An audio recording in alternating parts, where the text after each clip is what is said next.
Assalamualaikum warahmatullahi wabarakatuh. Bismillahirrahmanirrahim. Alhamdulillahilladzi hadana lihada wa ma kunna linahtadiya laula an hadanallah. Alhamdulillahilladzi jama'ana lihada wa ma kunna linajtami'a laula an jama'anallah. Asyhadu an la ilaha illallah wa asyhadu anna sayyidana Muhammadan abduhu wa rasuluh. Allahumma salli wa sallim ala sayyidina Muhammad wa ala alihi wa ashabihi ajma'in. Amma ba'du. Hadirin jamaah salat subuh rahimakumullah. Alhamdulillah, puji dan syukur kita panjatkan kehadirat Allah Subhanahu wa taala atas karunia nikmatnya kita telah melaksanakan salat subuh dengan berjamaah. Mudah-mudahan segala amal ibadah yang kita laksanakan senantiasa diterima oleh Allah Subhanahu wa taala. Amin ya rabbal alamin. Salawat dan salam semoga tetap tercurah atas Nabi kita, Nabi besar Muhammad sallallahu alaihi wasallam. Hadirin kaum muslimin rahimakumullah. Tema kita pada subuh pagi hari ini yaitu membaca buku Awwalul Marrah atau Tadabburul Quran. Artinya pertama kalinya atau kesan pertama merenungi Al-Quran. Kalau tidak salah kita sudah menyelesaikan membaca surah Tadabbur surah Ali Imran. Kita langsung saja ke surah An-Nisa. Namun sebelumnya senantiasa diingatkan untuk kita semuanya ya, kita niat beritikaf ya, niat beritikaf sambil menunggu waktu syuruk. Ya, mudah-mudahan ya dengan duduknya kita di masjid ya sambil berzikir dan sebagainya ya menambah perbendaharaan atau tabungan amal kita untuk menghadap Allah Subhanahu wa taala. Kita juga niatkan tadabbur Al-Qur'an ini merupakan ya bukti usaha kita ya, bukti usaha kita merenungi Al-Quran atau melaksanakan kewajiban kita terhadap Al-Quran. Ya, sering saya sampaikan di sini ya, wajibatuna nahwal Quran ya, kewajiban kita terhadap Al-Quran itu ya membaca, kemudian mengkaji, merenungkan dan mengamalkan. Selalu diingatkan juga untuk kita semuanya membaca Al-Quran itu. Jadi kita selesai Ramadan, jangan sampai di Ramadan saja, tapi tetap kita terus membaca Al-Quran walaupun di luar Ramadan ya.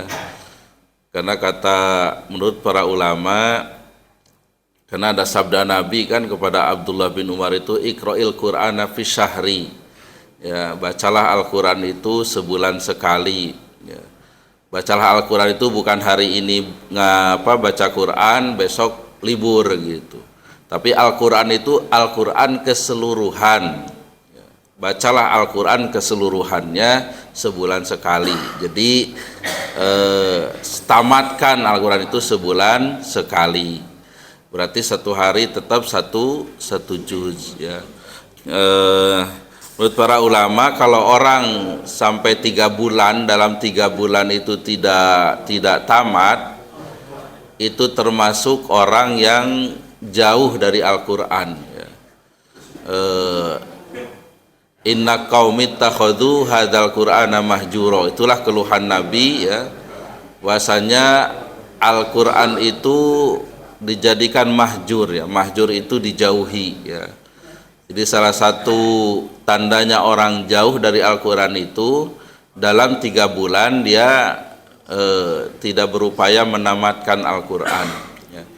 Oleh karenanya terus kita sama-sama saling mengingatkan ya, untuk terus membaca Al-Quran ini karena kalau kita melihat ya, fungsi Al-Quran itu kalau di dunia ini sebagai hudan ya, sebagai petunjuk, nanti kalau di akhirat itu sebagai hujjah ya, sebagai hujjah. Cuma hujjah itu ada 2 dalam hadis yang panjang, itu ada di dalam bab sobar itu, hujjatun laka au hujjatun alaika, Quran itu Laka itu artinya yang meringankan, yang membantu, yang menolong. Tapi alaika itu yang memberatkan gitu. Makanya kalau kita dengar putusan pidana itu hal-hal yang memberatkan, hal-hal yang meringankan. Nah, Al-Quran itu bisa meringankan, bisa memberatkan nanti di yaumil kiamah. Ya, makanya hadisnya innal Qur'ana syafiun musyafi wal mahilul musaddiq. Faman ja'alahu amamahu qadahu ilal jannah wa man ja'alahu khalfahu saqahu ilan nar. Al-Quran itu akan memberi syafaat kepada ahlinya, ya, dan akan menjadi saksi bagi yang jauh dari Al-Quran, yang akan membenarkan, akan menunjukkan ini siapa saja yang jauh dari Al-Quran. Paman ja'alahu amamahu, siapa yang menjadikan Al-Quran itu di depannya, qara'ahu wa ya'malu, yaitu membaca dan mengamalkan, maka Al-Quran itu akan qadahu ilal jannah, membimbingnya menuju surga. Tapi kalau dijadikan Al-Quran itu khalfahu, di belakangnya, jafahu, lam yaqra wa lam ya'mal, lebih keras terhadap Quran, tidak membaca apalagi mengamalkan, maka saqahu ilan nar, Al-Quran itu akan menggiringnya dia menuju nerakanya Allah Subhanahu wa taala. Kita berlindung kepada Allah dari yang kedua itu. Mudah-mudahan kita termasuk yang pertama, yang dibimbing kita menuju surganya Allah Subhanahu wa taala. Baik, itu sebagai dorongan untuk kita semuanya, ya, terlepas dari paham atau tidak paham, ya, yang penting ya duduk aja lah dengerin, ya. Nggak ada ujian, jangan jadi beban juga, nggak ada ujian, ya. Makanya udah surah Ali Imran selesai langsung An-Nisa, ya. Baik, kalau yang ada bukunya bisa dibuka Ustaz, ya, halaman 43. Baik, suratun Nisa, surah An-Nisa, surahnya Madaniyah, ya, ini sering disampaikan. Madaniyah itu yaitu diturunkan setelah hijrah, ya, setelah hijrah. Madaniyah sendiri itu isim nisbat dari Madinah, ya. Kalau Makkiyah isim nisbat dari Makkah, ya, Makkah, Madinah, ya. Ini dua tempat yang paling mulia di muka bumi ini, Makkah dan Madinah, disebut Haramain, ya, tanah yang dimuliakan. Ya, sering kita dengar dan sering juga saya sampaikan di sini, ya. Ketika sesuatu dilekatkan dengan Al-Quran, dia menjadi mulia, ya. Makkah, Madinah, tempat diturunkan Al-Quran menjadi tempat paling mulia. Malak Jibril yang membawa wahyu merupakan Sayyidul Malaikah, rajanya malaikat, ya. Nabi kita Nabi Muhammad sallallahu alaihi wasallam yang diturunkan kepadanya Al-Quran menjadi Sayyidul Anbiya, ya, penghulunya para nabi, ya. Malam diturunkannya Al-Quran itu Lailatul Qadar merupakan malam paling mulia. Bulan juga yaitu Ramadan, bulan paling mulia. Jadi ketika orang, ya, dekat dengan Al-Quran, ya, maka itulah orang yang mulia, begitu. Tayyib. Kemudian jumlah ayatnya 176. Udahlah, dengar aja, nggak usah diingat-ingat juga lah. 176, saya juga lupa juga itu Ali Imran berapa sama lah. Tayyib, Asmaul Surah Al-Mubarakah, nama-nama surah dari surah An-Nisa ini. Yang pertama An-Nisa, yang kedua An-Nisa'ul Kubra. Jadi ada An-Nisa itu perempuan gitu. An-Nisa Al-Kubra, An-Nisa Al-Kubra, An-Nisa yang besar. Wadzalika litasmiyati surati Tolaki bi suratin Nisa'i Al-Kusra. Hal tersebut karena dinamainya surah At-Tolak dengan surah An-Nisa Al-Kusra. Jadi ada Al-Kubra, ada Al-Kusra. Kalau Al-Kubra itu yang besar, ya, yang banyak, yang besar. Al-Kusra itu yang pendek, yang sedikit gitu. Karena jumlah ayat-ayatnya An-Nisa ini banyak daripada At-Tolak. Nah, cuma diantara kesesuaiannya, diantara kesesuaiannya kenapa dua surah ini dinamai An-Nisa? Karena di situ dibahas tentang hak-hak perempuan. Ya, hak-hak perempuan ya secara rinci. Kalau an-nisa itu identiknya hak-hak perempuan ketika ya normal ya dalam hal rumah tangga. Kalau di at-thalaq itu hak perempuan pasca perceraian ya. Ada mut'ah, maskan gitu, iddah gitu. Nah, ini surah dalam Al-Quran itu dinamai An-Nisa, perempuan gitu. Terbayang nggak kesannya itu ya? Kayak ada surah namanya Maryam gitu. Maryam gitu. Ini kan spesial ya, spesial. Sehingga ada cerita memang ketika orang-orang Nasrani tahu dalam Al-Quran itu ada surah Maryam ya, atau itu sebuah penghargaan kepada Sayyidah Maryam, mereka masuk Islam begitu ya. Ini juga An-Nisa ya, sebuah perenungan bagi kita semuanya ya. Di saat ya di zaman jahiliyah itu ya, perempuan itu ya tidak seperti sekarang gitu. Sejarah mencatat, bahkan Al-Quran juga mengabadikan dalam ayat Al-Quran, dalam ayat-ayatnya bagaimana sikap laki-laki saat itu terhadap perempuan. Ya, perempuan itu saat itu dalam penindasan, ya, dalam penindasan. Ya, mereka itu jangan-jangan dapat warisan, ya mereka malah jadi warisan gitu, yang diwariskan gitu. Jadi nanti ini akan banyak dibahas ya, antarisun nisa akarha itu. Jadi salah satu budaya jahiliyah ya, yang umat Islam dilarang melanjutkan ya. Jadi ketika seorang meninggal dunia, maka istri-istrinya itu jadi barang warisan gitu. Nah, jadi warisan oleh saudaranya atau oleh anaknya ya, di mana warisan ini yang pertama dia bisa menikahinya perempuan itu, yang kedua dia bisa menikahkan dengan orang lain kemudian mas kawinnya diambil gitu. Atau dia boleh berhak melarang wanita itu untuk menikah lagi gitu, dengan laki-laki lain ya. Kemudian Al-Quran juga menggambarkan bagaimana penindasan terhadap perempuan itu belum besar pun sudah ditindas ya, sudah dibunuh gitu.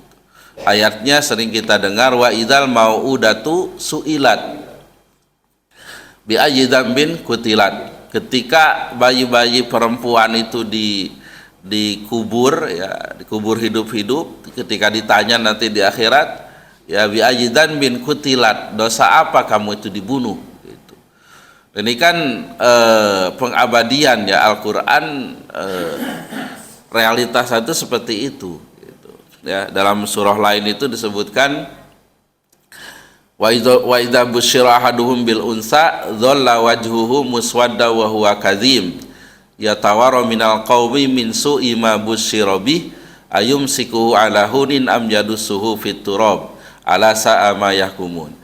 Ketika seorang suami itu diberi kabar kelahiran anak perempuan, dhalla wajhu muswadda wa huwa kadim. Bahasanya seperti itu, wajahnya itu menjadi hitam, merah hitam gitu, dan marah gitu. Itu marah-marah ya, karena kayak penghinaan gitu. Ya tawara minal qaum, ya tawara itu sembunyi, dia nggak mau keluar rumah itu, malu gitu, punya anak perempuan itu.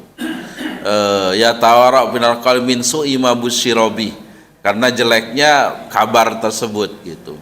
Nah akhirnya apa? Ayumsiku ala hunin am yadusuhu fiturab, dia dipelihara anak itu tapi dalam kehinaan, atau dia telungkupan di tanah, dikubur hidup-hidup gitu. Itulah penghukuman yang sangat buruk. Itulah gambaran masa ya jahiliyah di saat Nabi Muhammad sallallahu alaihi wasallam lahir, perlakuan terhadap perempuan gitu. Ya karena kalau apa namanya dalam peperangan gitu ya, dalam peperangan ikut perang tuh perempuan, kemudian ketangkap, yaitu jadi hamba sahaya, jadi tahanan, jadi hamba sahaya gitu. Itulah nasib perempuan. Nah, turunlah Islam ya, turunlah Islam, bahkan menamakan ya pemuliaan terhadap perempuan itu dengan salah satu surah dalam Al-Qur'an, yaitu An-Nisa gitu. An-Nisa. Belum lagi kita melihat hadis-hadis penghormatan terhadap perempuan ini ya. Yang apa namanya? Hadis yang ummuka itu ya. Siapa yang paling berhak aku hormati, aku muliakan? Ibumu ya, ibumu sampai 3 kali, baru bapakmu. Tapi jangan disalahartikan. Ya, ibu 3, bapak 1. Kalau bapak-bapak semangat. Tapi nggak usah dilanjutkan ya, nanti saya dikeroyok ibu-ibu ini, takut juga. Baik. Itu penghormatan terhadap sebuah penghormatan terhadap perempuan. Baik, munasabatut tasmiyah, kita lanjutkan hubungan penamaan ya, hubungan penamaan. Jadi setiap bahasan jadi ada nama-nama surah dan hubungan penamaan. Kenapa ini dinamai surah ini dan seterusnya.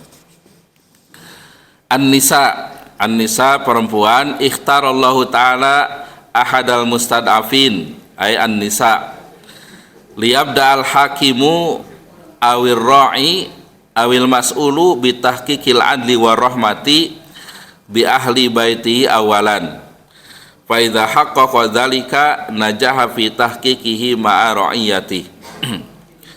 Ini dalam buku ini disebutkan ya, Allah memilih salah satu makhluk ya, salah satu makhluk yang lemah, yaitu perempuan, supaya seorang pemimpin ya, seorang raja yang seorang pengurus atau raja ya, atau pemerintah atau sesuatu yang orang yang bertanggung jawab itu merealisasikan keadilan dan kasih sayangnya kepada keluarganya terlebih dahulu gitu.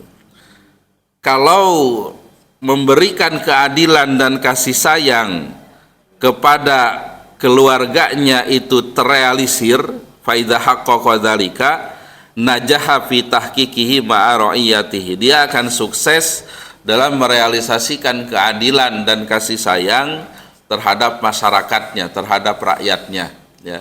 Jadi simbol kalau orang mampu mengasihi perempuan ya di rumah istri-istrinya ya, dia akan sukses juga di luar ya, akan sukses juga di luar ya. Tergolong gagal orang ya ketika dia tidak sukses dalam berumah tangga, kemudian jadi seorang pemimpin ya, jadi tidak teruji memimpin yang kecil saja, lingkup kecil saja tidak berhasil, apalagi yang besar begitu. Ya, ini disampaikan dalam buku ini. Kemudian dinamai An-Nisa al-Kubra, An-Nisa al-Kubra wa dzalika litafriq. Hal tersebut untuk memisahkan antara surah bainaha wa baina surati Thalaq, antara surah An-Nisa yang ini dengan surah At-Thalaq allati tusamma An-Nisa al-Qusra, yang dinamai An-Nisa al-Qusra. Baik, kemudian mimma fi fadliha, hadis-hadis atau keterangan yang datang tentang keutamaan surah An-Nisa. Qala Rasulullah sallallahu alaihi wasallam, Rasulullah sallallahu alaihi wasallam bersabda, man akhadha sab'ati wala fahuwa habrun. Siapa yang mengambil, ini bahasanya akhadha itu mengambil 7 surah yang panjang, maka dialah orang yang alim ya, dialah orang yang pintar. Akhadha di sini ya pengertiannya apa? Ya menguasai lah, menguasai. Ya dia hafal, ya dia tahu tafsir dan sebagainya. Wasamutiwalu, adapun sabutiwal itu adalah Al-Baqarah, Ali Imran. 7 surah yang panjang itu Al-Baqarah, Ali Imran, An-Nisa, Al-Maidah, Al-An'am, Al-A'raf dan At-Taubah. Ya, At-Taubah. Jadi saya kembali lagi membahas di sini ya. Yang pertama ada banyak istilah-istilah ya. Ada istilah sab'ut tiwal. Ada istilah at-tiwal al-mufassal. Ada al-qisar al-mufassal.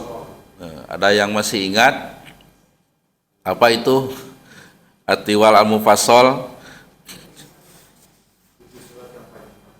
Enggak, itu 7 surat yang panjang. Tapi ada, ini kan as-sab'ut tiwal.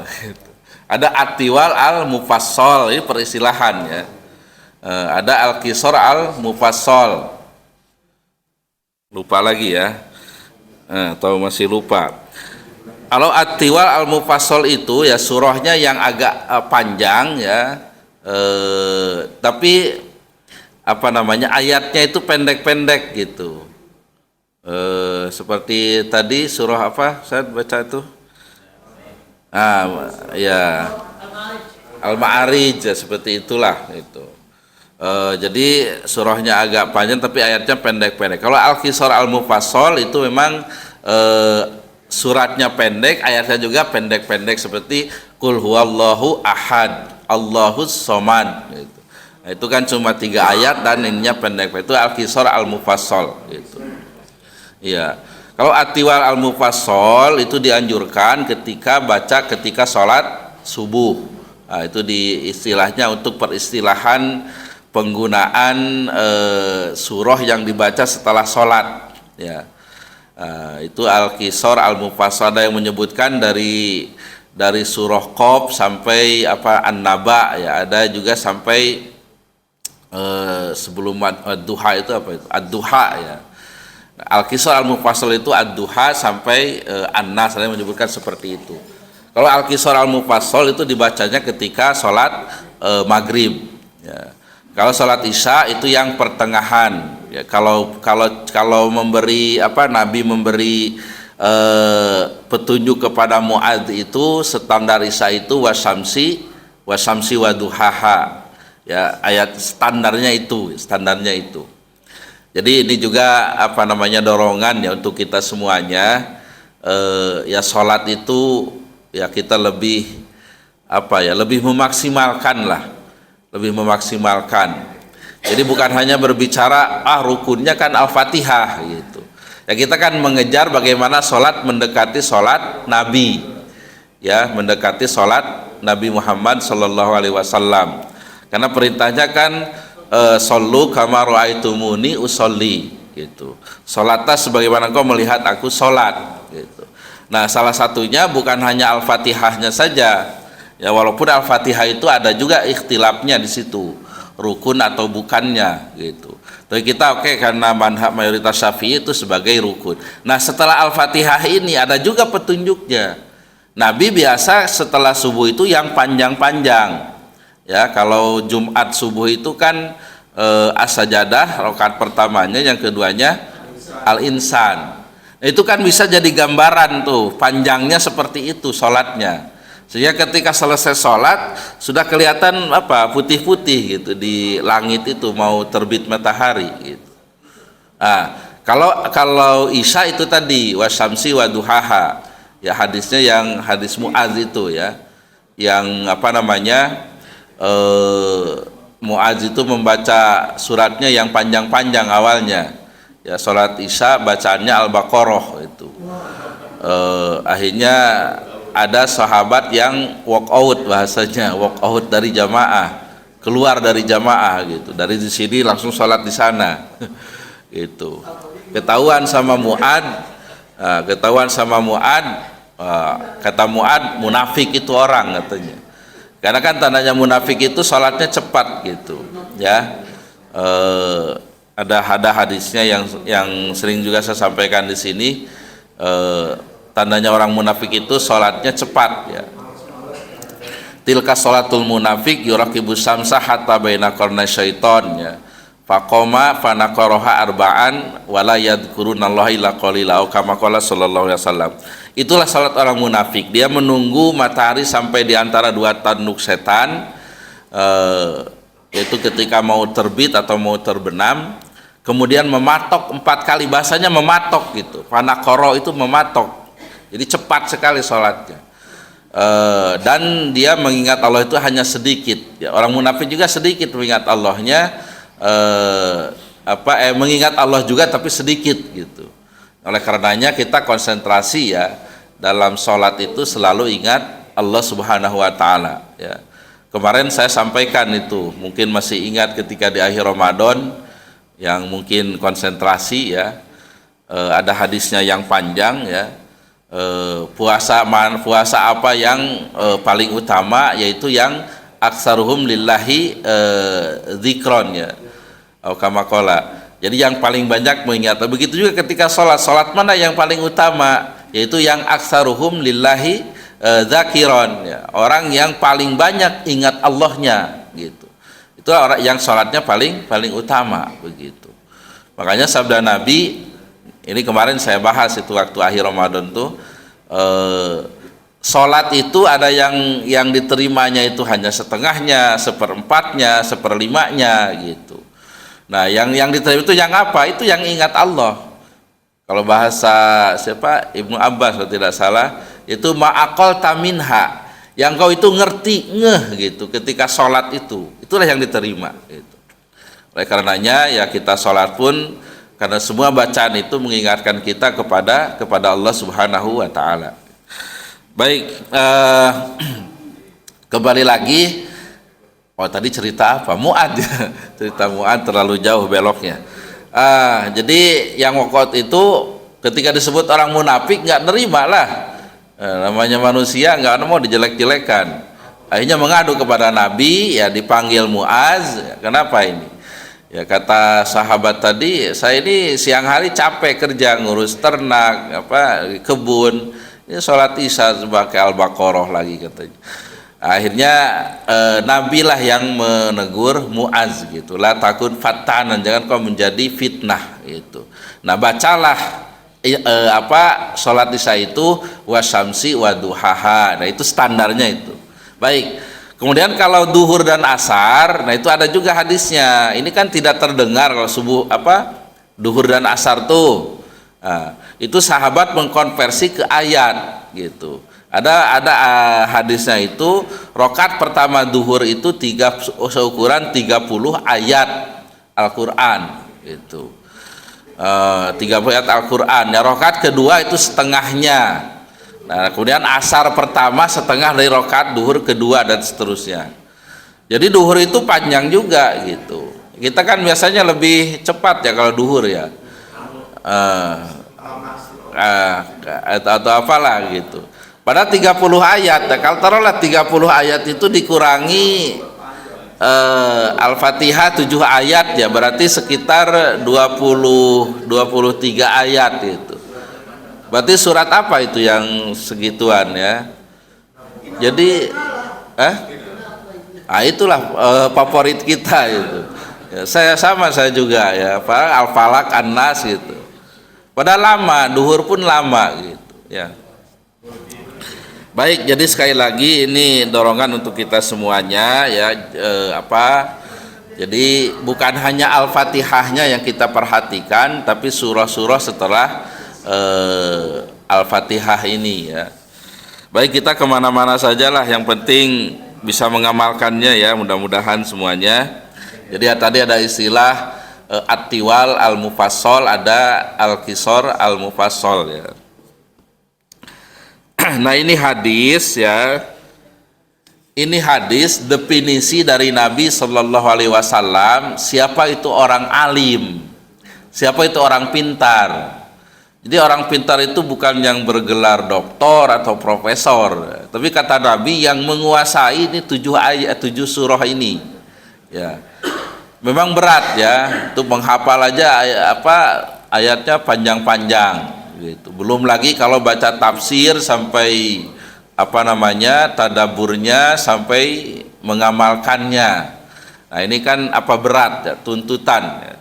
Tapi bagi kita ya ini sebagai sebuah tantangan ya, jadikan tantangan bagaimana kita bisa menguasai 7 surah ini ya.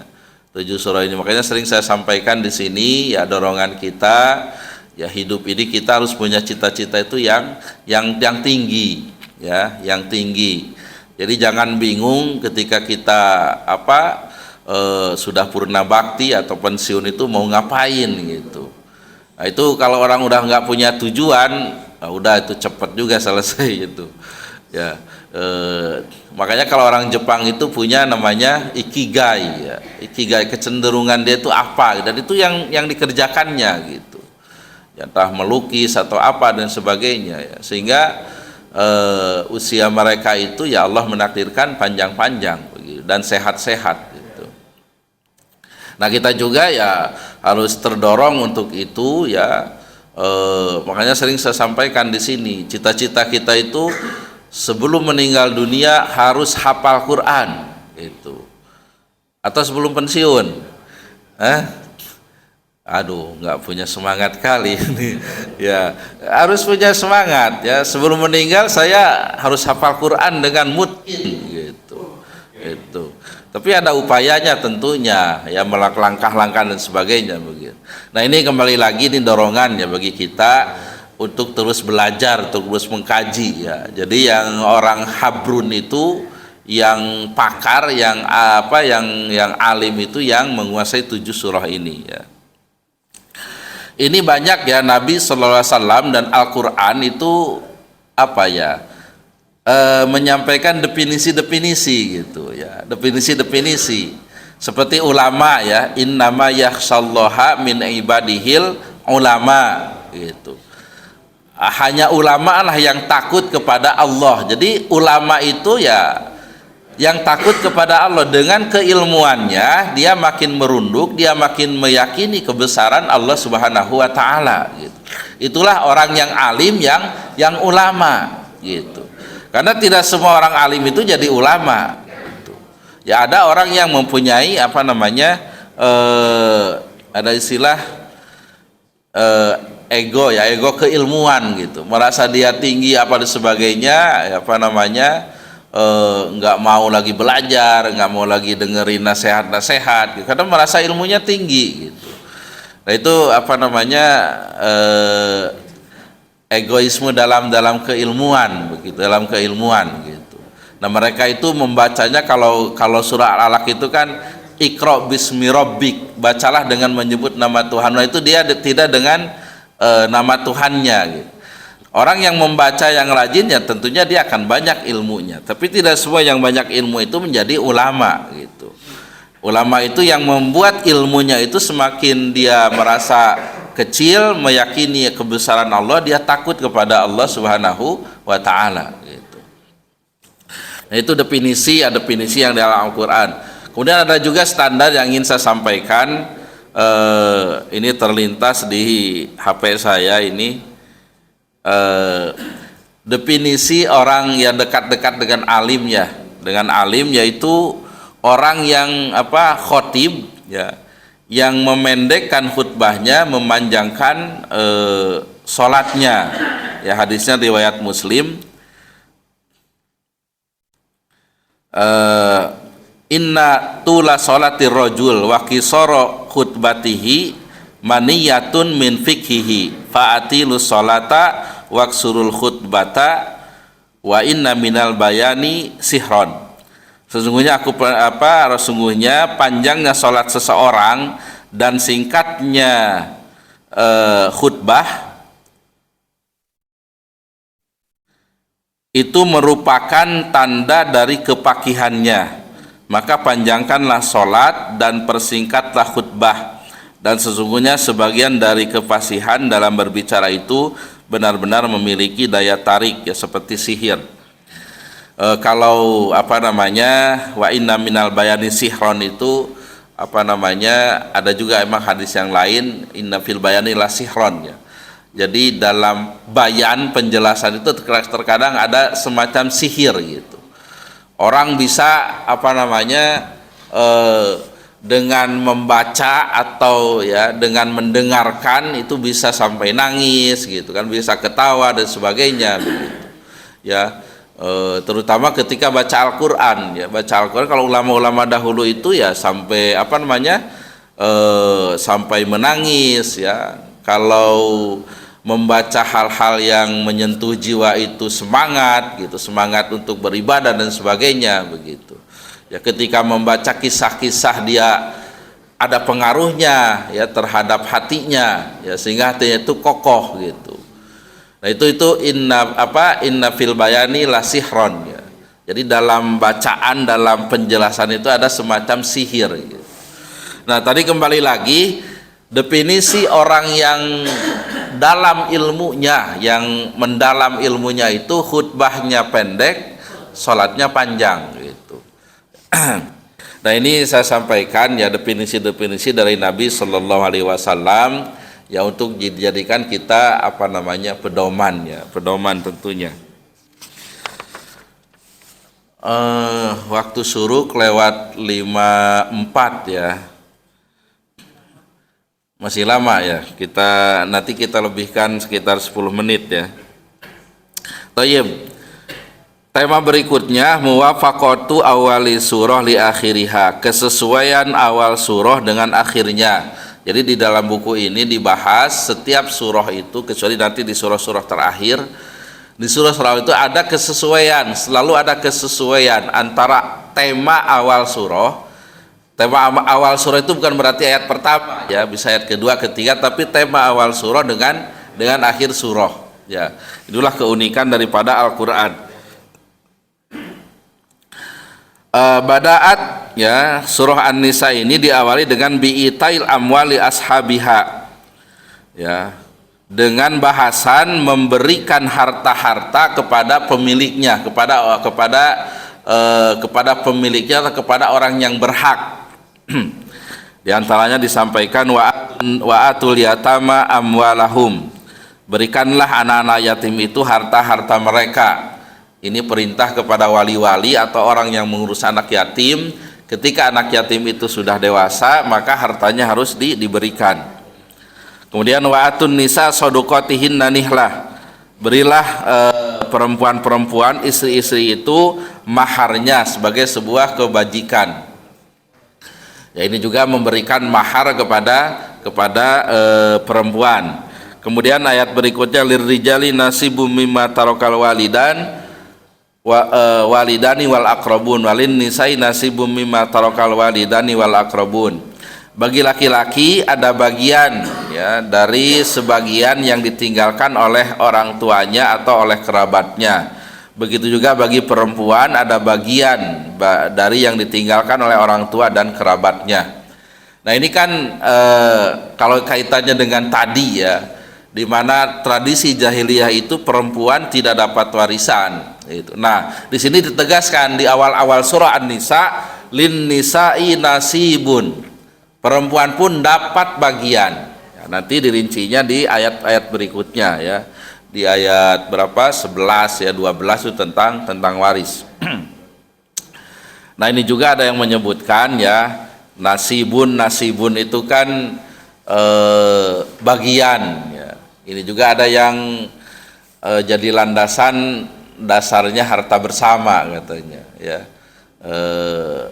Jadi harta bersama itu harta yang dihasilkan dalam perkawinan. Jadi suami dapat bagiannya, istri dapat bagiannya. Ya, secara umum ya itu dibagi setengah-setengah. Ini regulasi di Indonesia ya. Tapi ada juga yang fleksibel. Hakim itu memutus istri dapat berapa? 3/4, suami dapat 1/4. Ada yang menghukumi seperti itu. Itu kasus tertentu ya. Itu ada istrinya yang bekerja, suaminya diam di rumah gitu. Ya. Ini ada juga kasusnya seperti itu. Tapi ini kita harus untuk tambahan pemahaman ya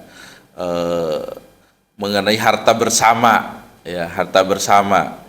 Ya, harta bersama memang kalau di Al-Qur'an hadis tidak ada yang secara bahasa Arab sebagai harta bersama gitu. Ya. Tapi ya dalam perekonomian itu ada namanya syirkah. Ya. syirkah itu kerjasama gitu. Ya konteks istri-istri dulu itu ya dia di rumah itu ya di rumah aja diem begitu. Tapi sekarang ini kan walaupun tinggal di rumah tapi dia menjaga harta suami gitu. Kalau di kampung itu kan di kampung itu ya suaminya nyangkul, istrinya kan bawa makanannya dan sebagainya gitu. Jadi dia punya kontribusi dalam mendapatkan harta itu. Nah, sehingga budaya di Indonesia juga ya ada istilah ya harta bersama atau gonogini, atau di kalau di bahasa Sunda itu tepung kaya bahasanya. Ada tepung kaya, paham ya. Jadi biasanya dibagi dua dulu baru dibagi warisnya gitu. Baik. Ini satu lagi, wa khutimat aidon bitaksimit tarikat. Nah, kalau awal tadi memberikan harta kepada pemiliknya, kepada yang berhaknya, di akhir surah An-Nisa ini berbicara tentang pembagian peninggalan al-amwal al-maurusah, yaitu harta yang ditinggalkan yang jadi warisan, yaitu yastabtunaka qulillahu yuftikum fil kalalah. Orang-orang atau mereka memintamu fatwa, Allah memberikan fatwa tentang kalalah. Kalalah itu orang yang meninggal tidak punya keturunan. Wa kullu hadza yadullu ala adlillahi azza wa jalla ma'al bashar wa rahmatihi bihim subhanah. Ini menunjukkan keadilan Allah ya terhadap manusia dan kasih sayangnya. Nah, sehingga nanti di bahasan berikutnya al-mihwar al-asasi li surah, tema utama surah An-Nisa itu al-adlu war rahmah, keadilan dan kasih sayang. Ya, oke, jadi batasnya ini ya. Nanti kalau pertemuan berikutnya mudah-mudahan panjang umur kita, saya tanya sampai mana? Sampai adil dan kasih sayang. Udah gampang ya. Biar sama-sama ingat semua. Cuma sedikit saya sebut, nanti bahasan tersendiri ada ya tentang waris ya. Ini ya statunaka, ini di garis bawahi ya, sampai dibahas tersendiri di akhir surah An-Nisa itu waris ahli waris orang yang tidak punya anak gitu. Karena ini unik dan agak ribet itu. Apalagi kalau tidak ada anak, tidak ada saudara gitu. Ya. Nanti itu bagiannya memang kepada saudara ya, untuk saudara setelah dikurangi ashabul furudnya. Kalau dia mungkin masih punya pasangan yang hidup, makanya suaminya meninggal, kemudian istrinya masih hidup, maka istrinya dulu yang diberikan. Karena tidak anak dia dapat 1/4 ya, kalau tidak ada anak itu baru sisanya untuk saudara-saudaranya, di mana laki-laki dapat 2 bagian daripada yang perempuan gitu. Nah, ini yang nanti yang repot itu kalau saudaranya itu ada yang saudara seibu, saudara seayah gitu, ada saudara kandung gitu. Nah, itu gimana bagiannya ya. Tapi sudah ada bahasannya baik di dalam hadis-hadis ya, dalam ilmu mawaris maupun dalam kompilasi hukum Islam di Indonesia ya. Baik, udah nyampe waktu syuruk ya, kita ada sisakan 10 menit.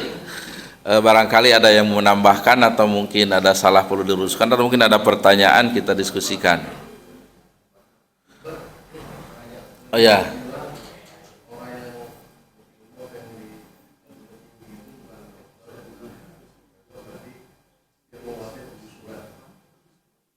Ya.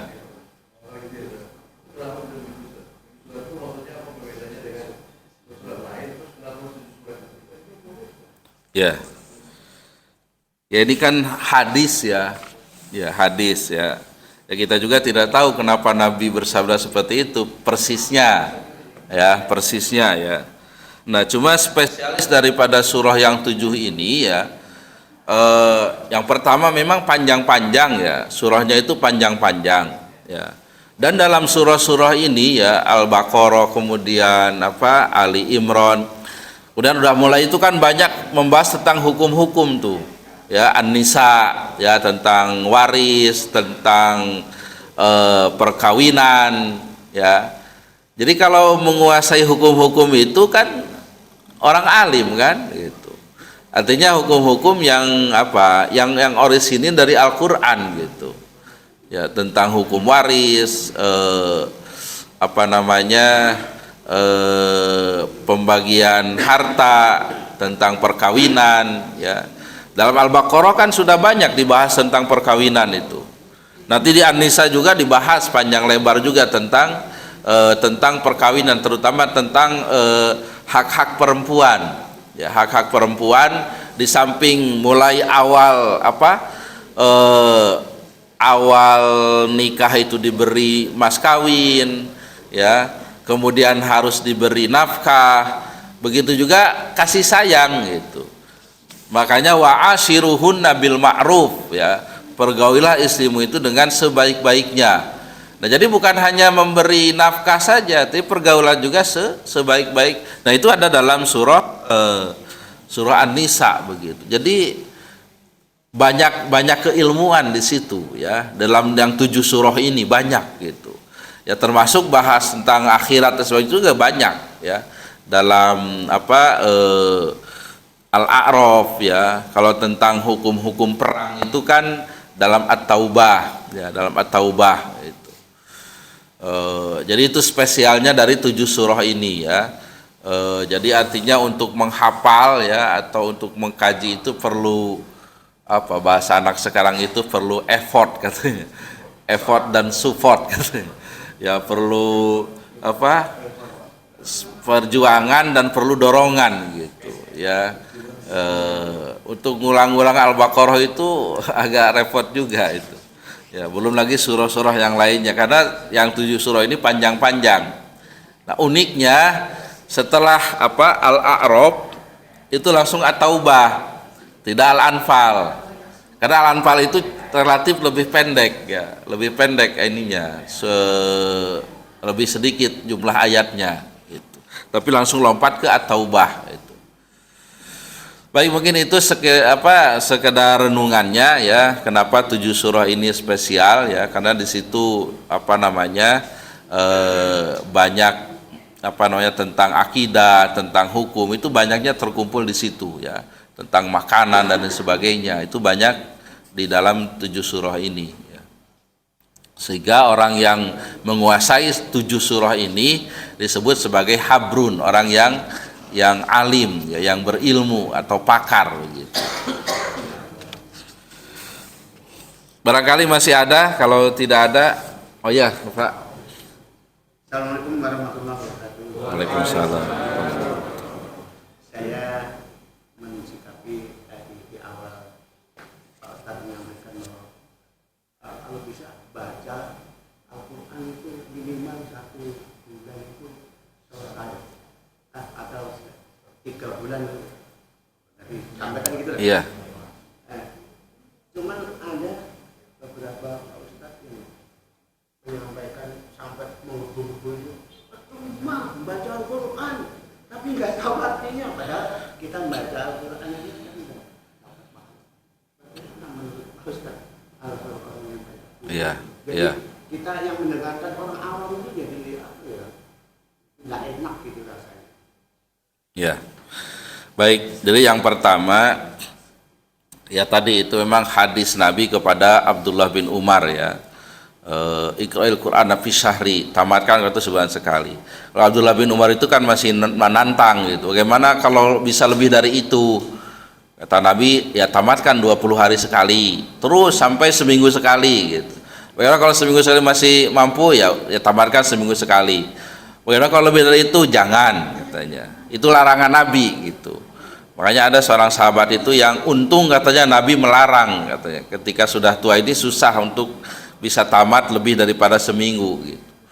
Nah, dan memang di zaman Nabi, ya, di zaman Nabi itu ya sering saya sampaikan, jadi Madinah itu gemuruh, ya, malam hari itu dengan bacaan Al-Quran. Pada setiap rumah itu terdengar, ya, ma min baitin min buyutil muslimin illa yusma minhu sautan minal Qur'an. Tidaklah keluar dari rumah-rumah orang Islam itu kecuali suara Al-Qur'an gitu. Ya, yang terdengar itu suara Al-Qur'an, bukan suara-suara lain gitu. Ya, tidak seperti sekarang gitu. Ya, nah adapun omongan-omongan tadi, ya itu kan biasa, itu ujiannya orang berbuat baik gitu. Ya, tapi kalau bahasa percuma ya itu serahkan saja kepada Allah, karena orang yang apa itu hadisnya itu ya yang terbata-bata baca Al-Qur'an tuh. Ya, terus yang berikutnya tuh nah wayatata itu kan falahu ajroni kan, yang terbata-bata pun dapat 2 pahala gitu. Nah, tapi dengan catatan dapat 2 pahala itu karena dia semangat membacanya dan semangat belajarnya gitu. Jadi di sini yang pertama ada tuntutan membaca, ada tuntutan belajar gitu. Ya. Jadi kita yang belum pasti yaitu ada tuntutan untuk belajar ya. Untuk belajar supaya bisa fasih baca Al-Qur'an. Nah, ini juga penting adanya sarana ya, fasilitas ya. Nggak tahu di sini ada nggak kajian apa bacaan Al-Qur'an ini? Ada. Ya harusnya dibangkitkan lah setelah subuh, yang mungkin kalau di masjid di saya itu di Reni setiap habis subuh itu, selain Sabtu Ahad ya, ada yang udah sepuh-sepuh itu. Ya artinya kalau udah berusaha terus tetap juga nggak bisa, ya itu udah di luar kemampuan gitu. Tapi kalau nggak bisa, nggak ada usaha, nah itu salah juga gitu. Ya masa terbata-bata terus gitu. Karena Al-Qur'an itu walaqad yassarnal Qur'ana lidzikr. Jadi Al-Qur'an itu mudah ya. Untuk diingat, untuk dibaca itu mudah gitu. Ya. Itu tuh udah jaminan dari Allah Subhanahu wa taala gitu. Nggak tahu kalau orang apa Jawa itu ada istilah ngalamin itu. Kalau menurut saya banyak juga teman-teman kita orang Jawa, orang Melayu itu alamin pasih gitu. Kenapa ini tetap aja ngalamin gitu. Nah, mungkin itu kurang usahanya untuk bisa berubah gitu ya.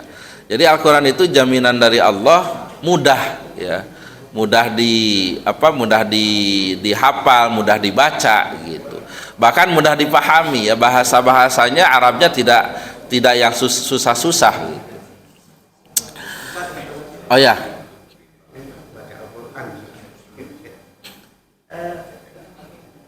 Standarnya baca Al-Qur'an itu suaranya nyampe di mana sih? Apa sir, apa sedang-sedang saja, apa keras? Soalnya setiap orang itu kan beda-beda suaranya. Sedangkan kadang ada orang yang merasa terganggu oleh seseorang yang membaca Al-Qur'an itu suaranya keras. Memang aslinya suaranya keras lagi. Gimana menurut Bapak? Ya. Nah, itu kan ada apa itu hadis ya. Ada orang yang sholat kemudian ada yang baca Quran. Nah, Nabi kan menegur yang baca Quran itu. Ya artinya lihat situasi dan kondisi kita baca Quran itu. Ya kalau lagi ada yang sholat ya sebaiknya kita menjauh atau berhenti dulu begitu. Ya karena itu mengganggu ya. Yujazi itu apa ya, mengganggu orang sholat gitu. Termasuk saya unik juga itu ada fatwa majelis ulama mana beberapa daerah ya yang melarang speaker ketika itu habis taraweh itu bacaan Quran itu. Wah itu katanya masa baca Quran aja nggak boleh? Bukan baca Al-Qurannya yang nggak boleh, suaranya itu yang keluar itu. Orang mau istirahat dan sebagainya. Jadi di sini ada kalau keluar agama itu kan toleransi ya, apa bahasanya ya? Ya semacam toleransi begitu gitu. Jadi keluarnya fatwa larangan apa suara luar itu kan bukan sembarangan itu, hasil diskusi para ulama gitu. Bukan melarang baca Al-Qur'annya, bukan gitu. Kalau Al-Qur'annya ya harus dibaca begitu. Nah, jadi ya lihat situasi dan kondisi. Kalau memang kita lagi sendiri ya di rumah sendiri, apalagi nanti ada hadis yang anjuran kita baca Al-Quran di rumah itu kan ya nggak apa-apa, agak kenceng kan gitu. Tapi kalau lagi di masjid atau di mana ya dipelankan lah gitu. Ya dipelankan, apalagi kalau ada orang yang sholat. Jadi lihat situasi dan kondisi ya. Tapi jangan sampai baca Al-Quran, baca tapi mingkem mingkem itu apa? Gini aja dari baca, nggak ada baca Quran dalam hati itu nggak ada, itu bukan baca namanya, bukan, itu hanya melong aja gitu ya. Karena ya Al-Quran itu harus terdengar bacaannya ya. Bahkan ada apa namanya itu zayyinu aswatakum itu ya, jadi suara itu harus diindahkan ketika baca Al-Quran itu ya, diindahkan ya. Baik, saya kira cukup ya.